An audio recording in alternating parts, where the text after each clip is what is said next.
GRE, and that goes with your reading comprehension.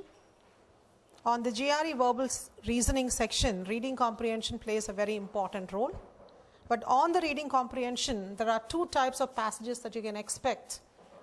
You do get the short passages and you do get the long passages.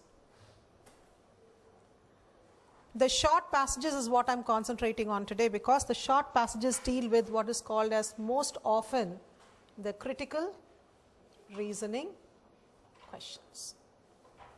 So today we are going to be concentrating on the critical reasoning questions that appear on the GRE. Now let's say on a typical verbal reasoning section, you get around about 4 reading comprehension passages. In that, you can expect at least 2 of them to be short passages. These short passages typically have just 1 para, and you might get 1 question most often. Sometimes you might even get 2 questions from them. Now the critical reasoning questions are based on what is called as critical reading of the passage. So what kind of questions we are going to get, how are we going to tackle them, and how they are relevant also to your analytical writing is what I'm going to talk to you today. So what are these critical reasoning questions and what is this critical reading passages?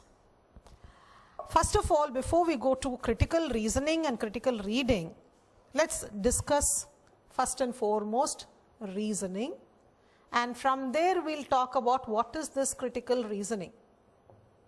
So what do we do when we are reasoning? What is it we do when we reason? Yes? Try to understand. Reasoning is not just understanding. Reasoning is thinking logically. When we have a set of facts before us, we try to analyze it, we try to understand it, we try to solve the information so that we get an answer. So when we use the process of thinking to come to a logical conclusion, that process of thinking that leads to a logical conclusion is called as reasoning. Now that we have with us not just reasoning but critical reasoning. So what is this critical reasoning that is going to help us to do the critical reasoning passages? Critical. Most often we think about the word critical as criticizing. It isn't. Critical reasoning is more connected with what you would find, for example, a film critic doing. Before you go to watch a movie, many times you read the film review. Who writes the film review?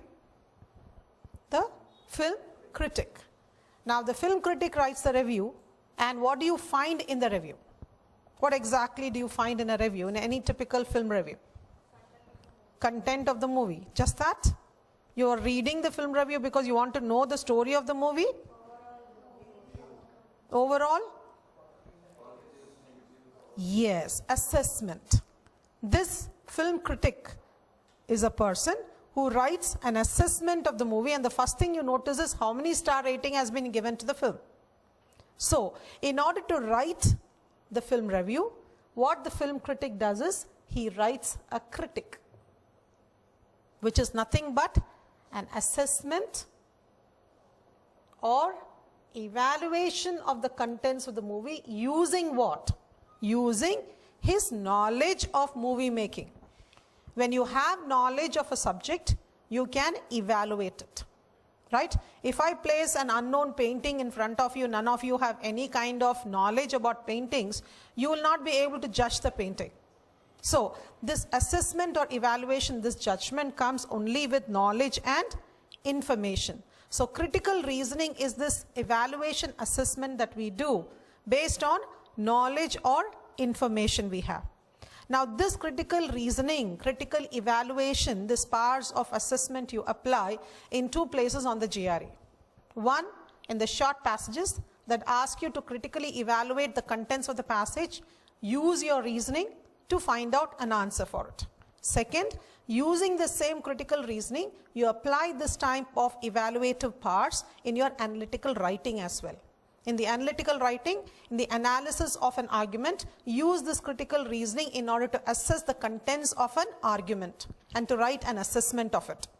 In the analysis of an issue, use this critical reasoning in order to evaluate an issue and write your opinion and write your let us say own opinion or agreement with it.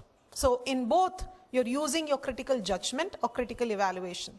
You see, when a person goes to a court of law, the judge sits on judgment. Every Tom and Dick and Harry, every lawyer cannot become a judge. Who becomes a judge?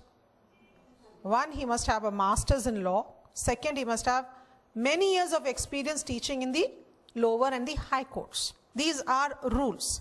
The reason why it is insisted that this person is practicing as a lawyer for many years is because you get insight into any subject knowledge, and then only you can evaluate or assess that particular subject. So when a judge sits on judgment, he must have in-depth knowledge or insight of the legal laws of our nation.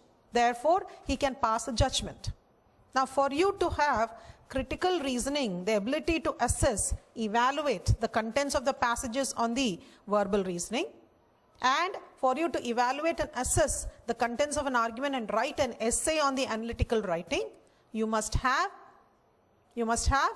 some degree of expertise or proficiency on one aspect, and that is critical reasoning.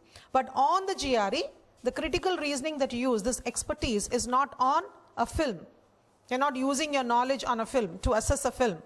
In critical reasoning, in GRE, you're not using this knowledge on a legal law. On GRE, you're most often asked to use your critical reasoning in evaluating and assessing an argument. Your assessment, your evaluation is pertinent to the argument.